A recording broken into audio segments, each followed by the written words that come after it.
Hello students, तो आज की वीडियो में हम डिस्कस करने वाले हैं चैप्टर 4 क्वाड्रेटिक इक्वेशन की एक्सरसाइज 4.3 का पार्ट 3। तो आज देखते हैं हम इसका question number 8। A train travels 360 kilometre at a uniform speed. If the speed had been 5 kilometre per hour more it would have taken 1 hour less for the same journey. Find the speed of the train.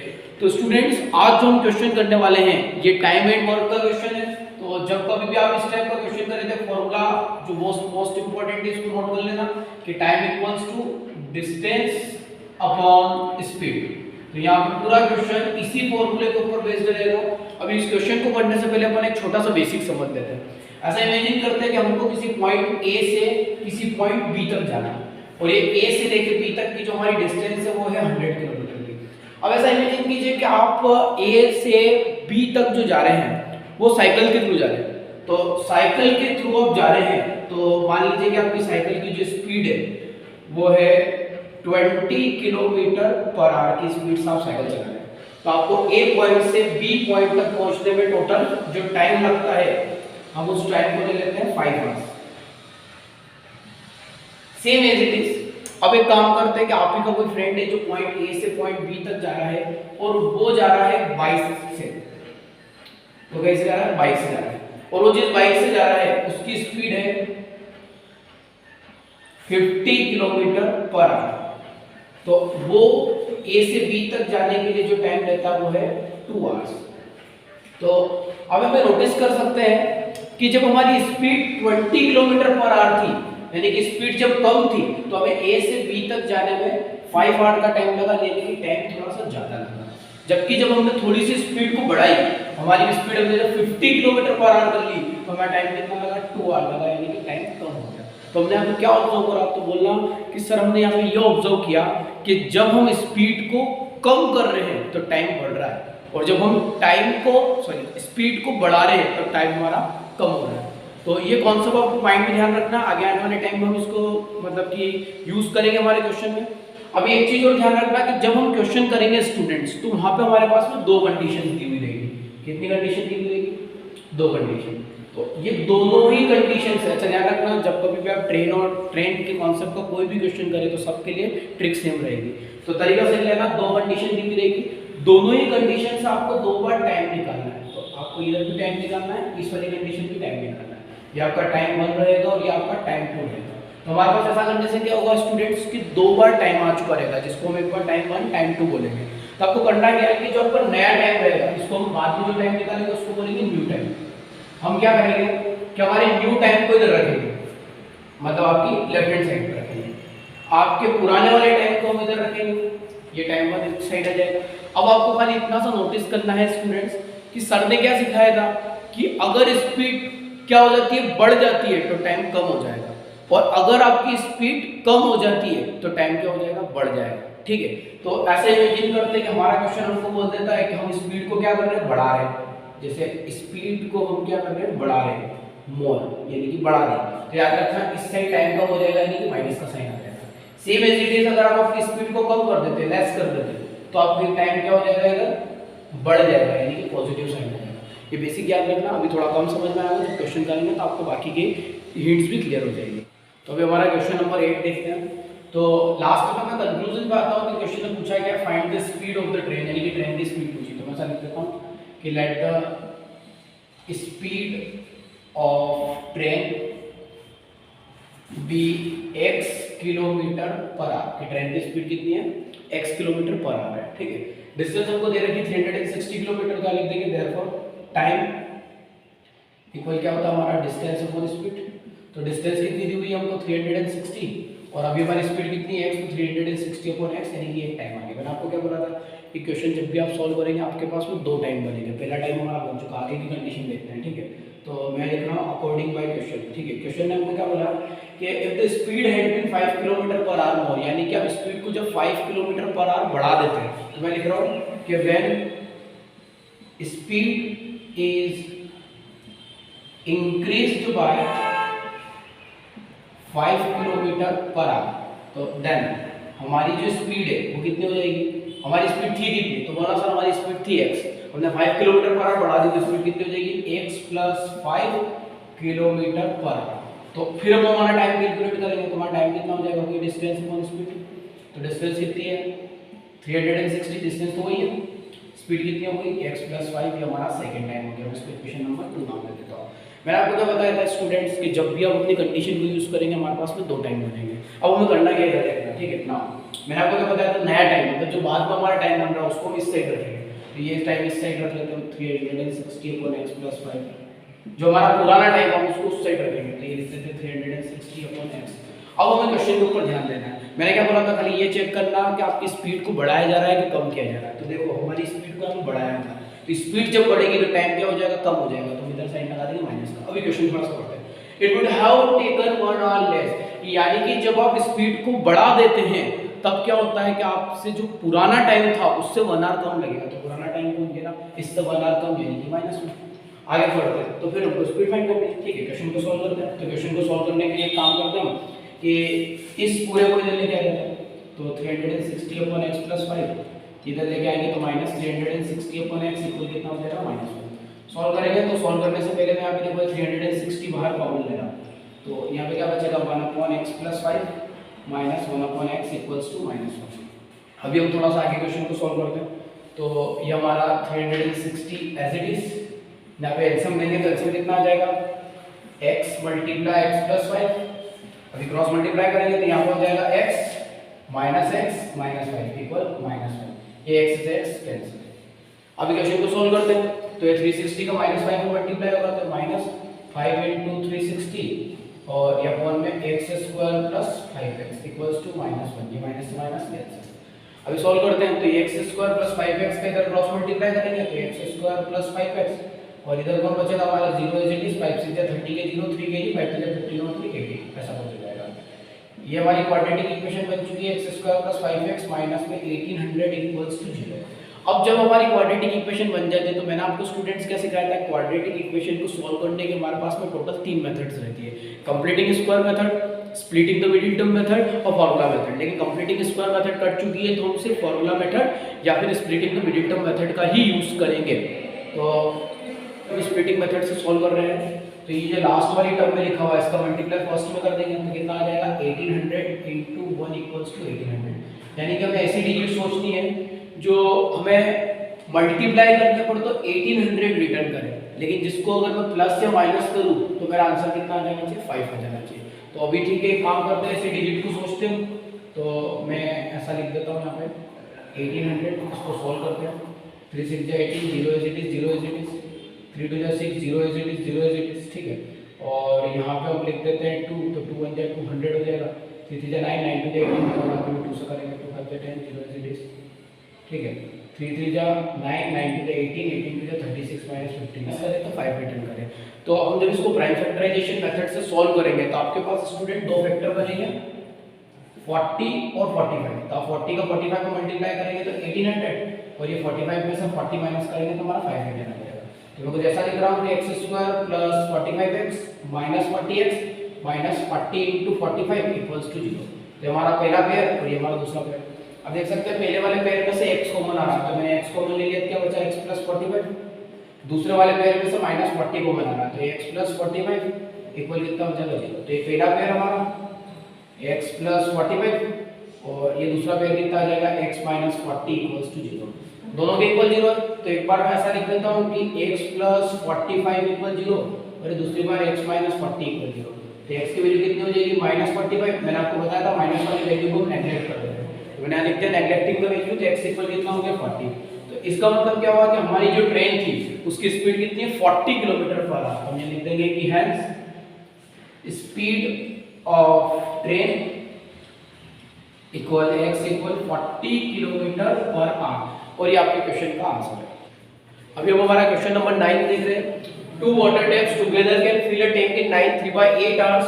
The tap of larger diameter takes 10 hours less than smaller one to fill the tank separately. Find the time in which each tap can separately fill the tank. यानी question हमसे ऐसा बोल रहा है कि 2 water taps है, मैं काम करता हूँ, पहले को बोल देता हूँ टैप 1, दूसरे को बोल देता हूँ टैप 2। ऐसा बोल रखा है कि जो दोनों टैप है एक का डायमीटर यानी कि जो वाटर टैप है हमारा, ठीक है, उनके जो डायमीटर है एक का स्मॉलर है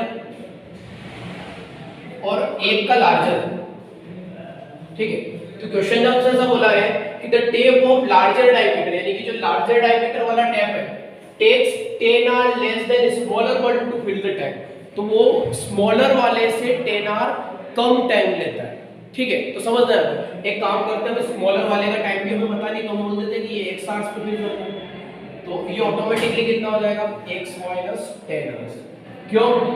क्योंकि क्वेश्चन में कंडीशन दे रखी है कि the tape of larger diameter tape 10 are less than smaller one to fill the tank separately. अब बात करते हैं, find the time in which each tape can separately fill the tank. अब जब आप क्वेश्चन समझना, क्वेश्चन बोलना क्या है, क्वेश्चन ने एक हिंट और दिया है, क्वेश्चन ने मैं लिख देता हूं अकॉर्डिंग बाय क्वेश्चन।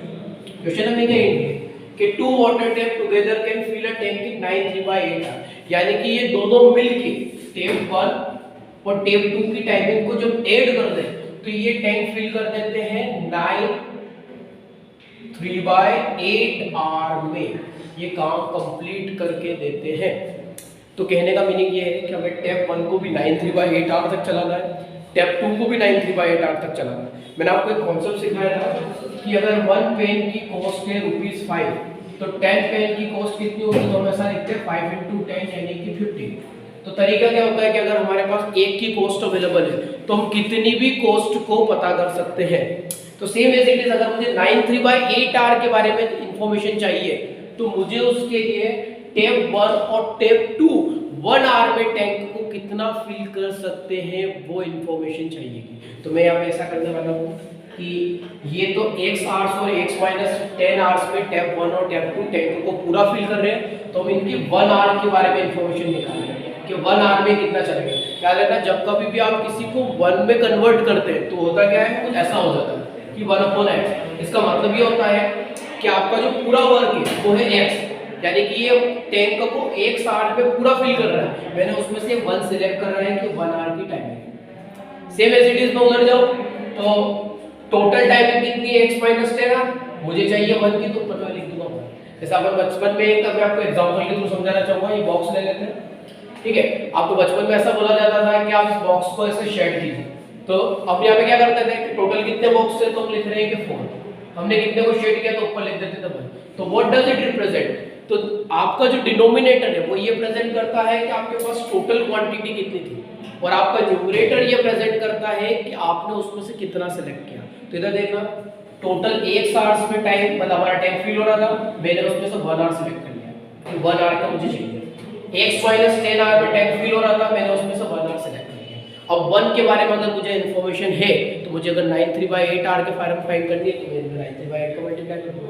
जैसे ही मैं 9/3/8 आवर का मल्टीप्लाई करूंगा, मेरा वाटर टैप जो टैंक को फिल कर रहा है वो पूरा फिल हो जाएगा। तो इधर थोड़ा सा बेसिक समझना कि अगर मैं इन सबको शेड कर दूं तो क्या हो जाएगा, टोटल 4 ही को शेड कर लिया तो 4 से 4 कैंसिल होके कितना हो जाएगा। तो हमारा जो फ्रैक्शन होता है वहां पे ये बताता है कि जब कभी भी आप किसी वर्क को कंप्लीट कर लेते हैं तो वो रिप्रेजेंट करता है 1 को। तो जब हमारा टैंक पूरा फिल हो जाएगा तो हम इक्वल की साइड क्या लिख देंगे, 1। आगे देखते हैं, let the time taken by smaller diameter pipe be x hours, therefore time taken by larger diameter pipe कितना हो जाएगा हमारा, x माइनस 10 आवर्स, ठीक है। मैंने आपको क्या बोला था कि जैसे ही आपके पास में ये आता है हम इसको 1 में कन्वर्ट करेंगे, तो जैसे ही आ जाता है हम इसको 1 का इंफॉर्मेशन निकालेंगे। तो 1 की इंफॉर्मेशन कैसे निकालेंगे कि tank filled by smaller diameter pipe in 1 hour, तो 1 में कन्वर्ट करेंगे तो ये 1 का 1 हो जाएगा 1/x। Same as it is tank filled by larger diameter pipe in 1 hour, कितना हो जाएगा हमारा 1/x माइनस 10। अभी यहां से हम अकॉर्डिंग बाय क्वेश्चन करते हैं। तो हमें क्वेश्चन ने क्या बोला कि जब मैं टैप 1 और टैप 2 दोनों को 9 3/8 आवर तक चलाऊं और ऐड कर दूं तो पूरा टैंक फिल हो जाता है। तो देखना 9 3/8 आवर्स तक दोनों को चलाना है। टैप 1 के लिए 1/x, टैप 2 के लिए 1/x - 10, तो इक्वल में टैंक फिल हो जाएगा। तो मैंने आपको बोला 1 को प्रेजेंट करना। सॉल्व करते हैं इसको। ये मिक्स्ड फ्रैक्शन है, इसको प्रॉपर फ्रैक्शन या इम्प्रॉपर फ्रैक्शन में कन्वर्ट करेंगे क्या हो जाएगा? अपॉन की डिजिट एज इट इज 8 9 या 72, 72 और 3 कितने हो जाएंगे? 75। यहां पे एलसीएम लेंगे तो एलसीएम कितना हो जाएगा? x × x - 10, क्रॉस मल्टीप्लाई करेंगे तो x - 10 प्लस x और इक्वल हो जाएगा भाई। सॉल्व करते हैं तो कैसे करेंगे? 75 ऊपर 8 या मल्टीप्लाई में उधर जाएंगे तो रेसिप्रोकल हो जाएंगे, और ऊपर ये x और x 2x - 10, नीचे x का मल्टीप्लाई करेंगे तो x² - 10x, इधर हो जाएगा ये 8/75। अभी क्रॉस मल्टीप्लाई करते हैं तो 75 2 जा 150 और ये x इज 75 का 10 में करेंगे तो 750। 8 का मल्टीप्लाई करेंगे x² में तो 8x² - 8 10 जा 80x। अभी हम एक क्वाड्रेटिक इक्वेशन बनाने वाले हैं, तो ये जितनी भी हमारी लेफ्ट हैंड साइड पे डिजिट्स है उनको उधर ले जाएंगे राइट हैंड साइड। ठीक है, साइन चेंज हो जाएंगे, 8x² - 80x, ये इधर आएगा तो -150x और ये प्लस 750 इक्वल 0। ये 8x² 80 और 150 कितने हो जाएंगे? -230x plus 750 equals to 0। तो ये हमारी क्वाड्रेटिक इक्वेशन बन चुकी है। इसको हम completing square, splitting middle term या फार्मूला मेथड किसी से भी सॉल्व कर सकते हैं। तो अभी यहाँ पे हम लेकिन ध्यान से देखते हैं कि even digit and even digit सारी डिजिट्स इवन है, तो इसमें 2 का डिवाइड दे देंगे तो 2 4 जा 8, 2 1 जा 2, 2 1 जा 2, 2 5 जा 10 और ये x is 2 3 जा 6, 1 बचेगा, 2 7 जा 14, 2 5 जा 10 और इक्वल्स टू 0। अभी हमारी एक इक्वेशन बन चुकी है, इसको हम splitting the middle term method से सॉल्व करेंगे। तो ये लास्ट वाली टर्म का फर्स्ट वाली टर्म में मल्टीप्लाई, तो 375 को मल्टीप्लाई किसमें करना है? 4 में। तो 375 मल्टीप्लाई 4, 4 बाय 20 की 0 2 गेरी, 4 7 जा 28 इनटू 30 की 0 3 गेरी, 4 जा 12 एंड 3 कितने हो जाएगा? 15, मतलब 1500। मतलब हमें एक ऐसी डिजिट सोचनी है जो मल्टीप्लाई करने से तो 1500 आंसर दे, लेकिन जिसको मैं प्लस या माइनस करूं तो मेरा आंसर आना चाहिए 115। ठीक है, तो ऐसी डिजिट हमारे पास क्या हो जाएगी? ऐसी डिजिट हमारे पास हो जाएगी, एक काम करते हैं इसको सॉल्व करते हैं। 1500 15 बन जा 15 और ये 100 आ जाएगा आपके पास। ठीक है, 15 में मैं अगर 100 प्लस कर दूं तो 115, और अगर मैं 15 में 100 का मल्टीप्लाई कर दूं तो 1500 आ जाएगा। तो ये 4x² minus 100x minus 15x plus 375 equals to आ जाएगा 0। ये हमारा पहला पेयर, ये हमारा दूसरा पेयर। तो पहले पेयर में सब देख सकते हैं कि हमारा 4x कॉमन आ रहा है, तो x माइनस 4 2 जा 8, 4 5 जा 20। दूसरे पेयर में सब 15 कॉमन ले रहे हैं, तो x माइनस 15 2 जा 30, 15 5 जा 75 इक्वल 0। तो हमारे पास क्या हो रहा है? दो पेयर बन गए, एक x माइनस 25, दूसरा x माइनस 25। तो ये कॉमन ले लिया मैंने x माइनस 25, बचेगा क्या? 4x minus 15 equals to 0। तो हम बचाओ पार्ट इधर लिख रहे हैं कि x माइनस 25 और ये 4x माइनस 15 इक्वल्स टू 0। अब ऐसा लिख देते हैं कि x माइनस 25 इक्वल 0 और दूसरा 4x माइनस 15 इक्वल 0। तो हमारी x की वैल्यू कितनी हो जाएगी? 25, और ये x की वैल्यू कितनी हो जाएगी? 15/4। तो हम इसको नेगलेक्ट कर देंगे क्योंकि ये डेसिमल में चली जाएगी, तो हमारी x की वैल्यू कितनी है? 25। तो हम लास्ट में ऐसा लिख सकते हैं कि hence time taken by smaller diameter pipe equal x equal 25 hours, और similarly time taken by larger diameter pipe। कितना था larger diameter वाला पाइप का? x माइनस 10 यानी कि 25 माइनस 10 यानी कि 15 आवर्स। तो ये हमारा क्वेश्चन यहीं पे कंप्लीट होता है। Student, this is the very very important question. ये 5 मार्क में आपको एग्जाम में देखने को मिलेगा। अगर आपको इससे रिलेटेड कोई भी डाउट होता है तो आप मुझे कमेंट बॉक्स में बता दीजिएगा, ताकि मैं आपके बेसिक्स या कुछ भी चीज़ अगर छूट गई हो तो उसको ज़्यादा अच्छे से क्लियर कर सकूँ। तो अभी देखते हैं हमारा क्वेश्चन नंबर 10। तो इसका सॉल्यूशन देखते हैं क्वेश्चन नंबर 10 का। An express train takes 1 hour less than a passenger train to travel 132 kilometer between Mysore to Bangalore. If the average speed of the express train is 11 km per hour more than that of the passenger train, find the average speed of the two trains. तो हमारा question हमें ये बोल रहा है students कि दो train है, तो मान लेते हैं कि किसी पॉइंट ए से किसी पॉइंट बी तक जा रही है। तो हमारी एक ट्रेन तो है पैसेंजर ट्रेन, इसको हम बोल देते हैं कि जैसे ये हमारी एक लोकल ट्रेन है, और एक हमारी है एक्सप्रेस ट्रेन।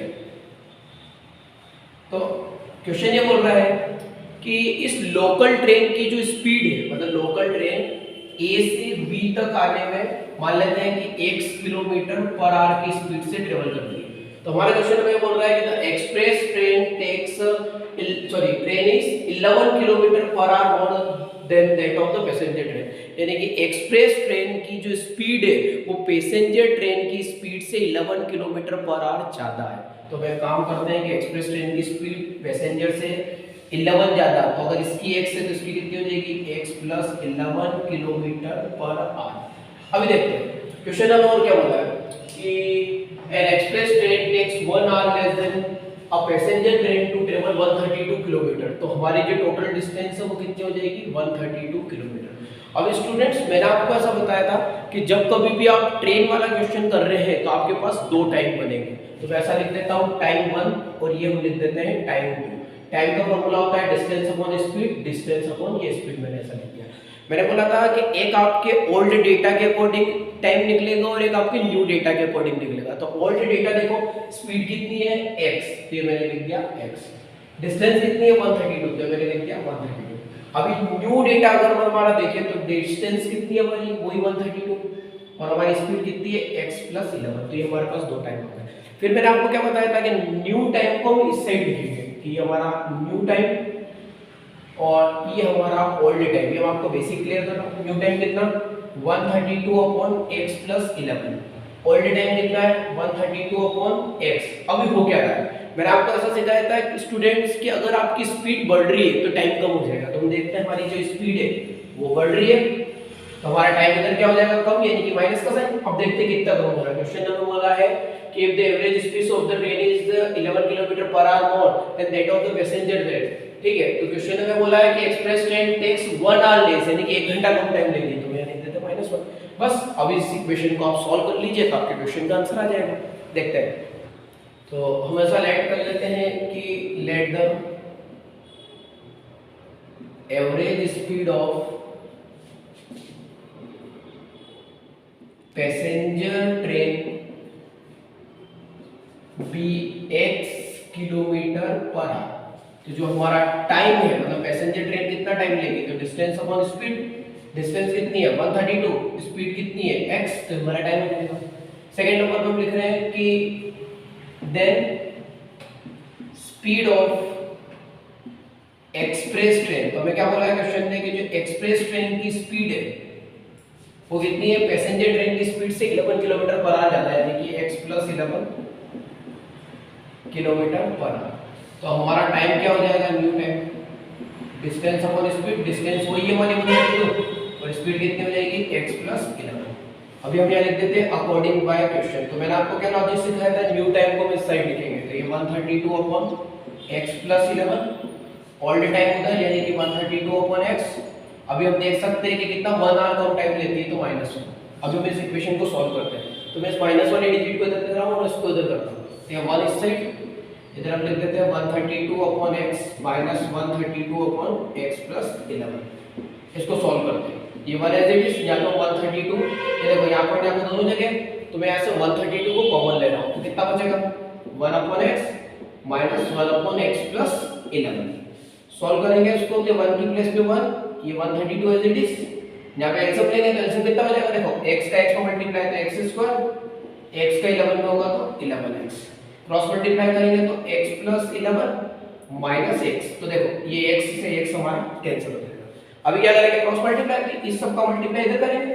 मैं अब कर रहा हूं इस क्वेश्चन का आगे ना, तो x स्क्वायर का इसमें करेंगे तो 1 में तो x स्क्वायर प्लस 11x और ये इक्वल कितना हो जाएगा हमारा 132 into 11। सॉल्व करते हैं अभी आगे। तो x square plus 11x equal 11 to जा 22 के 2 कैरी हो जाएंगे, 11 3 जा 33, 33 और 2 कितना हो जाएगा 35, 35 के 5 3 कैरी, 11 बन जाए 11 और 3 कितना हो जाएगा 40, 1452। तो x स्क्वायर प्लस 11x इसको इधर लेके आएंगे तो -1452 इक्वल 0। ये हमारी एक क्वाड्रेटिक इक्वेशन बनती है। स्टूडेंट जैसे ही आपकी क्वाड्रेटिक इक्वेशन बनती है तो इसके बाद आपको इसको या तो फॉर्मूला मेथड से सॉल्व करना है या स्प्लिटिंग मिडिल टर्म मेथड से सॉल्व करना है। अब जैसे मुझे स्प्लिट करने में कोई प्रॉब्लम नहीं होती है तो मैं इसलिए स्प्लिटिंग मिडिल टर्म मेथड का यूज करता हूं। अगर आपको लगता है कि आपको ये डिजिट प्रॉब्लम करेगी स्प्लिट करने में तो आप फिर फॉर्मूला मेथड का यूज कर सकते हैं। तो मैं इसको स्प्लिटिंग मिडिल टर्म से करूंगा। फर्स्ट टर्म मल्टीप्लाई 1452, तो मुझे ऐसे फैक्टर करने के मल्टीप्लाई करने से 1452 और जिनको मैं प्लस या माइनस करूं तो 11 आ जाए। तो मैं इसको एक काम करता हूं 11 से सॉल्व करता हूं कि 11 बन जाए 11, 3 बच जाएंगे 11 3 जा 33 और 11 2 जा 22। ठीक है, अब एक काम करते हैं हम इसको 3 से सॉल्व कर लेते हैं। 3 4 जा 12 और 3 4 जा 12, तो 11 3 जा 33 और ये आ गया हमारा 44। तो 33 का 44 में मल्टीप्लाई करेंगे तो 1452 और ये 44 में से 33 माइनस करेंगे तो 11। दोनों कंडीशन सेटिस्फाइड। तो मैं यहाँ पे ऐसा लिख रहा हूँ कि x square plus 44x minus 33x minus 1452 equals to 0। तो ये हमारा पहला पेयर, ये हमारा दूसरा पेयर। तो हमारा पहले पेयर में से हम देख सकते हैं कि x कॉमन आ रहा है तो क्या बचेगा x प्लस 44। दूसरे पेयर में से हमारा माइनस 33 कॉमन आ रहा है तो क्या बचेगा x प्लस 44। ऐसा क्यों स्टूडेंट्स? क्योंकि मैंने आपको बताया था कि जब भी आप कॉमन ले रहे हैं तो माइनस की डिजिट कॉमन लेंगे, मतलब जो भी यहाँ पे साइन लिखा हुआ वही साइन की डिजिट कॉमन लेंगे। और अगले नंबर पे देख सकते हैं कि ये 33 और 1452 का मतलब क्या है 32 into 44 यानी कि 32 बाहर तो 44 अंदर बचेगा। ये x प्लस 44 दोनों ब्रैकेट सेम है यानी कि क्वेश्चन आप सही कर रहे हैं।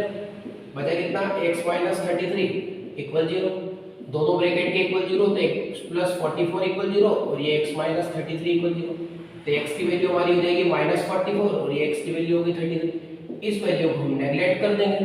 तो हमारा फाइनल आंसर क्या पूछा था कि एक तो हमें पैसेंजर ट्रेन की स्पीड चाहिए थी और एक एक्सप्रेस ट्रेन की स्पीड चाहिए थी। तो हम यहाँ साइड में लिख रहे हैं कि hence speed of passenger train x equals to 33 kilometre per hour और एक्सप्रेस ट्रेन की कितनी हो जाएगी क्या थी x प्लस 11 यानी कि 33 प्लस 11 मतलब 44 किलोमीटर पर आवर। ये आपके क्वेश्चन का आंसर हो जाएगा। तो student this is very important question, तो आप इसको थोड़ा अच्छे से प्रैक्टिस करेंगे। तो हमारा देखते हैं अगला question. Sum of areas of two square is 468 metre square. तो क्वेश्चन क्या बोल रहा है कि दो स्क्वायर है। काम करते हैं बेसिक समझाने के लिए दो स्क्वायर बना लेता हूँ। एक का नाम ले लेते हैं ए बी सी डी और ये दूसरे का नाम ले लेते हैं अपन पी क्यू आर एस। ये हमारे दो स्क्वायर है। क्या बोला था क्वेश्चन में कि दोनों के एरिया का जब आप स्क्वायर करेंगे तो आंसर आएगा 468। तो ये एरिया 1 हो गया, ये एरिया 2 हो गया और आंसर कितना आने वाला है 468। देखो sum of areas of two square is 468, तो दोनों के एरिया को प्लस करने से आंसर कितना आने वाला है 468। अब स्टूडेंट्स हमें ये बात ध्यान रखनी है कि स्क्वायर के एरिया का फॉर्मूला क्या होता है। तो स्क्वायर के एरिया का फॉर्मूला होता है साइड इंटू साइड। तो ये side into side plus side into side, मतलब इसकी साइड को मैं s बोल रहा हूँ, इसकी साइड को मैं s1 बोल रहा हूँ। तो कितना आ जाएगा 468। तो अभी प्रॉब्लम क्या आ गई है कि हमारे पास ना तो फर्स्ट स्क्वायर की साइड अवेलेबल है और ना ही सेकंड स्क्वायर की साइड अवेलेबल है। तो चलो काम करते हैं, आगे क्वेश्चन को रीड करते हैं, शायद हमें कोई हिंट मिली हो। तो if the difference of their perimeter is 24 metre, क्या बोल रखा है कि इनके पेरीमीटर का जो डिफरेंस है वो है 24 मीटर। तो एक काम करते हैं पेरीमीटर 1 माइनस पेरीमीटर 2 इक्वल कितना आ जाएगा 24। पेरीमीटर का फॉर्मूला होता है 4 into side minus 4 into side equal कितना हो जाएगा 24। अभी हमें अच्छे से पता है कि मैं किसी एक चीज को लेट कर सकता हूं क्योंकि क्वेश्चन हमें इस चीज के लिए अलाउ कर रहा है। तो मैं फर्स्ट वाले स्क्वायर की साइड को बोल देता हूं x और ये 4x minus 4 into side 1 equal कितना हो जाएगा 24। यहां से मैं 4 कॉमन ले लेता हूं तो कितना हो जाएगा x माइनस s1 इक्वल 24। 4 से कट करेंगे तो 4 से 24, तो ये इधर लिख रहा हूं x माइनस s1 कितना हो जाएगा 6। अभी देखो फर्स्ट साइड को तो मैंने x लेट कर ही लिया, सेकेंड वाली साइड मुझे पता नहीं है तो मैं इस s1 को इधर भेज देता हूं और ये 6 से आ जाएगा तो x माइनस 6 इक्वल s1। ये हमारी दूसरी साइड आ गई। फर्स्ट साइड हो गई x, सेकंड साइड कितनी हो जाएगी x माइनस 6, वैल्यूज को यहाँ पुट करेंगे, हमारी एक क्वाड्रेटिक इक्वेशन बनेगी, देन उसको हम किसी एक मेथड से सॉल्व करेंगे, हमारे क्वेश्चन का आंसर हो जाएगा। तो ये हमारे क्वेश्चन का बेसिक हो गया। अच्छा आप क्वेश्चन को देखते हैं। तो let the side of first square be x metre, then according by question, मैंने आपको बोला सेकंड वाली को आपको लेट नहीं करना है ना, देन अकॉर्डिंग बाय क्वेश्चन क्या, सेकंड वाली कंडीशन को हम पहले लिखेंगे कि पेरीमीटर 1 माइनस पेरीमीटर 2 इक्वल कितना है 24। पेरीमीटर मेरे का formula 4 into side minus 4 into side 1 equal 24। जैसा 4 कॉमन ले रहे हैं, side minus side 1 equals to 24, 4 से कट करेंगे 4 से 24, पहली साइड को हमने कितना x करा है x माइनस x1 इक्वल कितना हो जाएगा 6, इस साइड 1 को उधर भेजेंगे 6 इधर लेके आएंगे, तो x माइनस 6 इक्वल कितना हो जाएगा आपका s1। बाकी सेकंड साइड कितनी हो जाएगी, hence side of second square equal हमारी हो जाएगी x minus 6 metre. Now again मतलब फिर से अकॉर्डिंग बाय क्वेश्चन, अब देखो क्वेश्चन क्या बोल रहा है, सम ऑफ एरिया, तो एरिया का सम करेंगे a1 प्लस a2 कितना हो रहा है 468। एरिया का फॉर्मूला क्या होता है साइड का स्क्वायर, तो ये साइड का स्क्वायर ये प्लस साइड 1 का स्क्वायर इक्वल्स टू 468। तो हमारी पहले स्क्वायर की साइड कितनी है x, तो मैंने लिख दिया x स्क्वायर, दूसरे की कितनी है x माइनस 6, तो मैंने लिख दिया x माइनस 6 का स्क्वायर इक्वल 468। सॉल्व करते हैं, तो ये x स्क्वायर, यहाँ पे देखो a माइनस b के होल स्क्वायर का फॉर्मूला अप्लाई कर रहे हैं, तो कितना हो जाएगा x स्क्वायर प्लस 6 का square 36 minus 12x equals to 468। Solve करेंगे इसको, x स्क्वायर पे बेटा x स्क्वायर को प्लस करेंगे तो कितना हो जाएगा 2x स्क्वायर माइनस 12x, ये प्लस 36 एज इट इज, इसको जब लेके आएंगे तो माइनस 468 इक्वल 0। सॉल्व करते हैं आगे, तो ये देखा ये 2x स्क्वायर आपका as it is minus 12x as it is. अभी देखते हैं 468 और 36 दोनों माइनस हो जाएंगे, 8 में से 6 जाएंगे कितने बचेंगे 2, 6 में से 3 जाएंगे कितने बचेंगे 3 और ये 4, तो 432 इक्वल 0। अभी देख सकते हैं आप यहाँ पे ध्यान से even number even number even number, तो 2 का डिवाइड चला जाएगा, दे देते हैं x स्क्वायर माइनस 2 6 जा 12x, 2 2 जा 4, 2 1 जा 2 2 6 जा 12 इक्वल्स टू 0। ये हमारी एक इक्वेशन बन गई। अब मैंने आपको बताया था जैसे क्वाड्रेटिक इक्वेशन बनती है, अब चाहे तो either solve with quadratic formula और solve with the splitting medium. मुझे स्प्लिटिंग मीडियम अच्छी लगती है तो मैं इससे करता हूँ। ऐसा नंबर कि 2 1 6 आ जाए मल्टीप्लाई करने से और प्लस या माइनस करने से मुझे कितना चाहिए 6 चाहिए, तो ऐसा नंबर कितना कौन सा हो जाएगा हमारा, चलो सॉल्व करके देखते हैं, काम करके इसको 6 से करते हैं।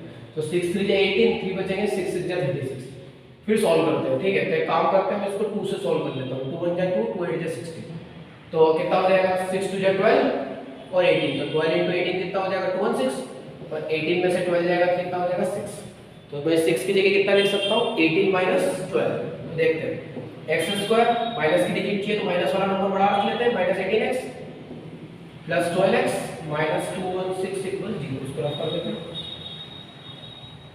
आगे सॉल्व करते हैं, पहला पेयर ये दूसरा पेयर, देखना पहले पेयर में से x कॉमन आ रहा है तो x माइनस 18, सेकंड पेयर में से हमारा 2 कॉमन आएगा, सॉरी सेकंड पेयर में से बेटा 12 कॉमन आ रहा है, x माइनस कितना हो जाएगा 18 इक्वल्स टू 0।